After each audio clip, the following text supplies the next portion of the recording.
Here's how I made this plane crash scene in Blender. I will try to keep it simple. I found this free model on BlenderKit. Now we need a plane. Add in a plane. Animate the car. It doesn't have to look that good. You can parent the camera inside the car. And now back to our plane. Animate the plane using rigid body physics and rigid body constraints. You can try simulating fire in Blender.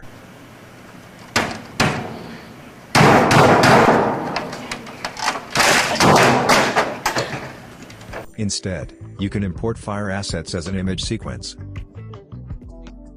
Here's the final render.